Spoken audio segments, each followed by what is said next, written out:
क्या Indian markets ने अपना बॉटम ऑलरेडी डिफाइन कर दिया है, यानी कि इजराइल, ईरान और यूएस के बीच में जितने भी वॉर के न्यूज़ वगैरह आने थे सब हो चुका है और यहाँ से बस अभी मार्केट वी शेप रिकवरी दे देगा, 8 से 9% इजीली जल्दी से गेन दे देगा, या फिर ये एक ट्रैप है जहां पर अगर आप अपना पैसा इन्वेस्ट करते हो then you will lose your money और यहाँ से मार्केट 15 से 20% करेक्ट कर सकता है। इस चीजों के बारे में बात करेंगे आज की इस वीडियो में। ये था हमारा पहला पॉइंट जिसके बारे में हम बात करेंगे, और दूसरे पॉइंट में हम बात करेंगे ईरान, इजराइल और यूएस वॉर के बारे में। जस्ट ऊपर से सिर्फ हेडलाइंस नहीं बल्कि मैं आपको डीप इनसाइट्स भी देने वाला हूं, so please bear with me. So अगर हम इस वॉर वगैरह को थोड़ा सा ढंग से समझेंगे, ना कि थोड़ा सा ऊपर से हेडलाइन वगैरह पढ़ लिया, देन हम आने वाले टाइम में निफ्टी और ब्रॉडर मार्केट के हिसाब से थोड़ा बहुत रिएक्ट कर सकता है, उसके बारे में हम उसकी हाल चाल को थोड़ा सा ढंग से समझ सकते हैं, ठीक है। और थर्ड पॉइंट में हम डिस्कस करेंगे कि जिस हिसाब से ईरान बार बार धमकियां दे जा रहा है, जिस हिसाब से वॉर वाली सिचुएशन रुकने का नाम नहीं ले रही even in this 4th week, अगर मार्केट यहाँ से इस लेवल को, इस मेजर सपोर्ट को ब्रेक कर देता है, देन किस हिसाब से हमें आने वाले टाइम में स्टेप्स उठाने हैं, अपने पोर्टफोलियो को किस हिसाब से कंस्ट्रक्ट करना है, या फिर किस हिसाब से आपको अपने ट्रेडिंग की स्ट्रेटेजीज को बिल्ड करना है to get prepare for the further 14 to 15 or even 20 to 25% downside moves। And ये वॉर वाली चीजें आपके पोर्टफोलियो के, आपके अपनी पॉकेट को किस हिसाब से इंपैक्ट कर सकती है और उसके लिए किस हिसाब से आप अपने आप को प्रिपेयर रख सकते हो, ये हम थर्ड पॉइंट में डिस्कस करेंगे। बट दोनों पॉइंट्स और इवन तीनों पॉइंट समझना बहुत ही ज्यादा इंपॉर्टेंट है, तो प्लीज वीडियो को एंड तक जरूर देखना।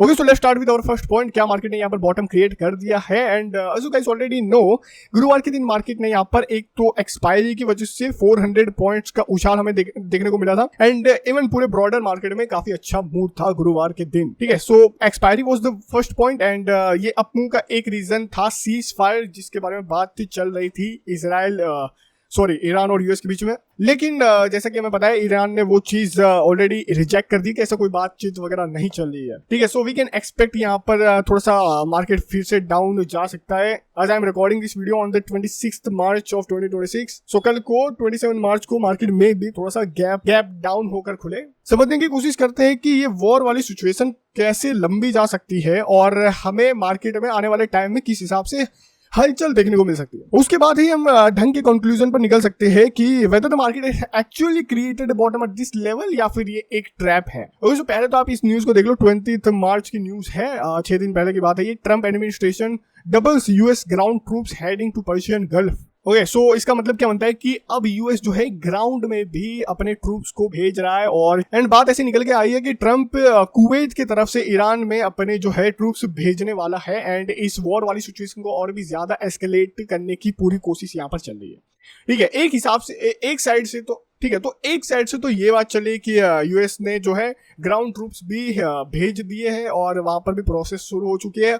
और यहाँ पर 25 मार्च यानी कि कल के ही दिन की ये बात है, ट्रम्प जी बोल रहे हैं कि ईरान की जो वॉर है वो अभी काफी ज्यादा जल्दी ही खत्म होने के कगार पर है, बहुत ही जल्दी इसमें रेजोल्यूशन आ जाएगा और 1-2 हफ्ते में वॉर खत्म हो जाएगी, ठीक है। और ये चीज Trump from the beginning of the war से बोल रहे हैं कि हम वॉर जीत चुके, वॉर खत्म हो गई, हमने ईरान में रिजीम चेंज कर दी, ब्ला ब्ला ब्ला, ठीक है। बहुत सारी चीजें यहाँ पर ट्रम्प मतलब हर दूसरे दिन, हर 2 मिनट के बाद इनके जो ट्वीट्स रहते हैं ना, जो भी उनके ट्रम्प ट्रूथ सोशल वगैरह के जो भी प्लेटफॉर्म है, ट्रम्प की बातें आपस में ही कॉन्ट्राडिक्ट होती है, ठीक है। मतलब आपस में ही कोई लॉजिक नहीं बनाता। तो यहाँ पर ये एक तो बोल रहे हैं कि हमारी ईरान के साथ सीज फायर की बातें चल रही है, यहाँ पर बात हो रही है कि ट्रम्प से इस Iranian negotiator bagging for deals, ठीक है, वो भीख मांग रहे कि यार हमें कोई डील दे दीजिए, हम आगे वॉर नहीं करना चाहते कंटिन्यू, ठीक है। और दूसरी तरफ से ईरान की न्यूज आती है कि इनका कोई इंटेंशन ही नहीं है बातें करने का, इनका कोई इंटेंशन ही नहीं है, ईरान की कोई बातचीत चल ही नहीं रही है यूएस के साथ, ठीक है। सो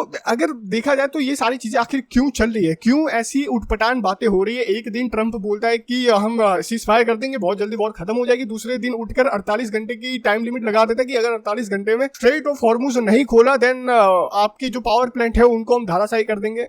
ये वो बहुत सारी चीजें, लेकिन अगर आप इनका पॉइंट देखोगे देन कुछ नहीं है, बस इनकी खुद की जेबें भरना ही इनका सबसे बड़ा मकसद है, ठीक है। अगर हम यहाँ पर देखें देन $580 मिलियन की यहाँ पर बैट लगाई किस पर, before the Trump's Iran reversal, ठीक है। जब भी ट्रम्प ने ये अनाउंस किया था कि काफी अच्छी हमारी बातचीत चल रही ईरान के साथ इस वॉर को रोकने की, उससे ठीक 5 से 10 मिनट पहले $580 मिलियन की क्रूड ऑयल में बैट लगाई गई, शॉर्टिंग करी गई, ठीक है। सो साफ साफ क्वेश्चन आता है ये कौन है और ऐसी एग्जैक्ट टाइमिंग वाली बैट आखिर कोई कैसे ले सकता है।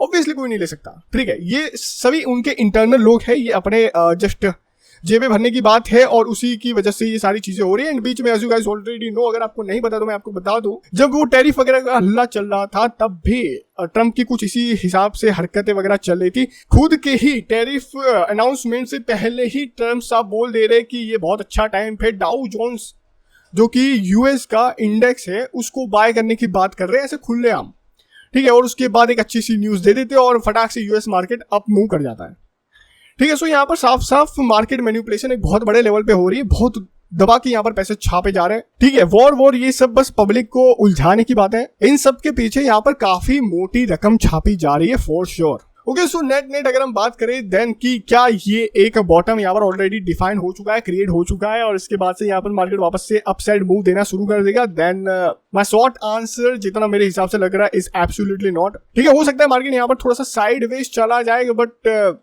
इस हिसाब से जियोपॉलिटिकल इश्यूज चलते जा रहे हैं पिछले एक साल से, यहाँ पर मार्केट वापस एक बुल रन में एंटर करना it's mostly unlikely, okay, until and unless यहाँ पर Donald Trump mid term election हार जाए। अगर यहाँ पर ऐसी चीज होती है और अगर इंडिया में भी सिचुएशन थोड़ी सी बेटर होती है, situations in the terms of economic wise, क्योंकि यहाँ पर देखिए दिवाली के टाइम पे जीएसटी में एक रिलीफ लाकर गवर्नमेंट की बहुत ज्यादा एक्सपेक्टेशन थी कि पब्लिक का कंजप्शन बढ़ेगा, बहुत तेजी से बढ़ेगा, लेकिन ऐसा नहीं हुआ, ठीक है। सो इकोनॉमी की हालत यहाँ पर थोड़ी सी खस्ता है, अनएम्प्लॉयमेंट रेट काफी ज्यादा है, हायरिंग छोड़ो काफी कंपनीज ले ऑफ्स पे ले ऑफ कर रही है, एंड नॉट जस्ट दिस, ठीक है। अगर हम यहाँ पर यूएस डॉलर और आईएनआर की यहाँ पर बात करें देन रूपी बहुत ही बेकार तरीके से यहाँ पर डीवैल्यू हुआ है पिछले एक साल में, जस्ट इन अ ईयर रूपी यहाँ पर अगर मैं डीवैल्यूएशन की बात करूं देन रफली 10% के आसपास रूपी डिवैल्यू हो चुका है, विच इज ह्यूज। एंड ये डिवैल्यूएशन और भी ज्यादा फर्दर खराब हो सकती है और होनी ही है, क्योंकि इंटरेस्ट रेट्स बहुत जल्दी कट होने वाले हैं इंडिया में भी एंड वर्ल्ड वाइड।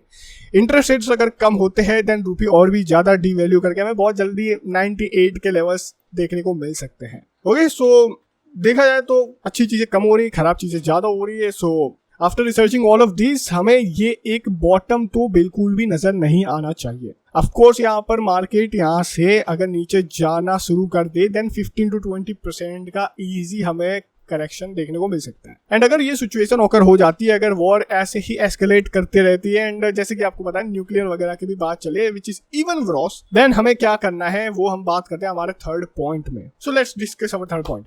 देखिए पहली चीज, so just forget this headlines, ठीक है, क्योंकि अभी क्लियरिटी बिल्कुल भी नहीं है, तो इस हेडलाइन के बेसिस पर अपने पोर्टफोलियो को डाइवर्ट करना या फिर आप कह सकते हो रिकंस्ट्रक्ट करना, जो कि बिल्कुल भी नहीं करना चाहिए। अगर आप लॉन्ग टर्म इन्वेस्टर हो then stay invested and just stop your SIP and start lump sum, ठीक है, ये एक चीज मैं बोलूंगा। और एसआईपी ऐसा नहीं कि यहाँ जैसा ही नीचे आता है एसआईपी स्टॉप कर देनी है या फिर अपना लमसम इधर ही पूरा डाल देना जैसे ही मार्केट में 8-9% से करेक्ट हुआ, ठीक है, not at all. Just wait for the clarity. अगर सिचुएशन बदतर होती है देन आपको और भी अच्छी अपॉर्चुनिटी मिल सकती है लमसम इन्वेस्ट करने के लिए। सो नेट रस बाइंग पे मत जाओ, ये मत सोचो कि ये मार्केट यहाँ पर ऊपर आना शुरू कर दिया है और यहाँ से 8-9-10% आराम से गेन मिल जाएगा काफी शॉर्ट टाइम में। If you are thinking that way then I think you need to rethink. Okay, इतना ही बोलूंगा मैं। Do not chase short term gains and rather than what you should do, you should hunt for the opportunities. क्योंकि ये market देखो अभी Nifty वाला जो index है वो तो जस्ट 10-11% से गिरा है, लेकिन जो मिड कैप स्टॉक है जिस कंपनीज में